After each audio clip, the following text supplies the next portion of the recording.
Hi everyone, welcome back to another episode of the Global Exchange Podcast. Today, I'll be trying something new with a segment I want to call International Relations in 5 minutes. This is a segment where I'll be sharing the current events that affect our world today in just 5 minutes. Today, I want to take a few minutes to break down one of the most consequential developments in international relations right now: the rapid movement of US troops into the Middle East as the conflict with Iran escalates. Now, this isn't just another headline we see on the daily news and we move on without it affecting our daily lives. It's a strategic shift for the US that could reshape regional power in the Middle East for years to come. When the US military moves thousands of troops into one region, such as what they're doing right now, it usually signals or means a moment of uncertainty, a point where a conflict can either stabilize or spiral out of control. And we're at that turning point right now in the Middle East. Now, the US government's deployments around Iran and in the Middle East right now fall into this category. The deployment of Marines, airborne units, and Navy. These moves aren't about declaring war, they're about controlling the environment around the conflict. A lot of the commentary surrounding the Middle East frames it as a preparation for a US invasion of Iran, but I like to argue that this is not the core reason driving these deployments and these moves. The first risk guiding US planning is the risk of confrontation on multiple fronts. If the conflict between Iran and the US escalates more than it already has, Iran most likely won't fight alone. It has a network of militias from Iraq to Lebanon to the Houthis who can activate simultaneously to fight against the US. And this has been seen in the past where Iran has used their proxies to initiate conflict with their neighbors. The second factor or risk that the US has to consider while making their decisions regarding Iran is the threat to global energy prices. The Strait of Hormuz, which is very close to Iran, carries over a fifth of the world's oil, and any temporary disruptions can shock the global markets and spike inflation.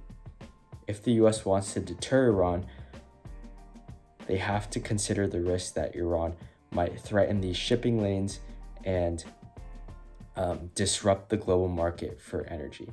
The third risk that the US has while dealing with Iran and the Middle East is miscalculation. Most wars don't start with intention, they start with wrong assumptions.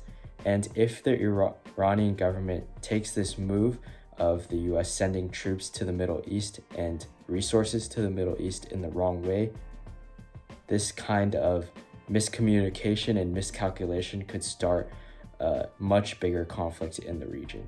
The first reason why this is different from any other conflict between the US and Iran that we've seen before is the internal pressure on Iran. Iran is dealing with economic strain, internal political struggles, and regional power setbacks like none that we've seen before. And this increases the incentive for Iran to project their strength outward. The second factor that makes this different from any other conflict that we've seen in the past is questions about US credibility.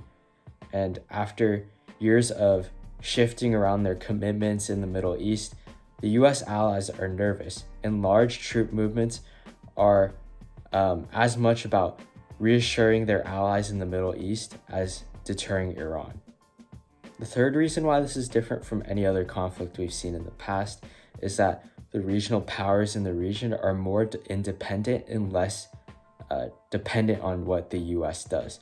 For example, Saudi Arabia, the UAE, Turkey, and Pakistan each have their own agendas to fulfill, and they're more independent than just following the US's lead.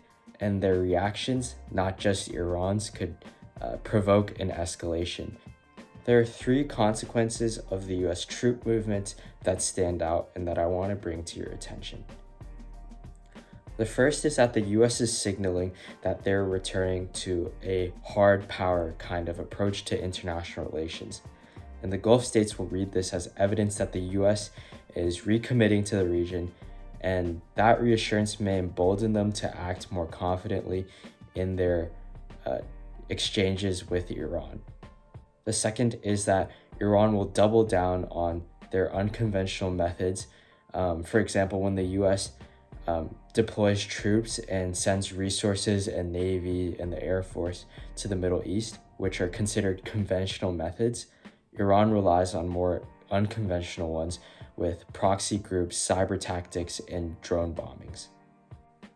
And I think the third and most important consequence of this conflict is that global competitors for the US will be watching closely. China and Russia will probably view this as a test of American bandwidth, and they'll be watching the conflict and the US responses closely to see how they can act in their own situations with Ukraine and Taiwan. They're also watching the US to see if they can manage the Middle East tensions without taking their eyes off Europe and the Indo-Pacific region. Either way, the US deploying major combat units into the Middle East is not routine. It signals that the global strategic landscape is shifting. And once again, as we've seen time and time again, the Middle East is at the center of it. Thanks for listening to the Global Exchange Podcast and International Relations in 5 minutes. I'm your host, Alex, and see you next time. Thank you for watching.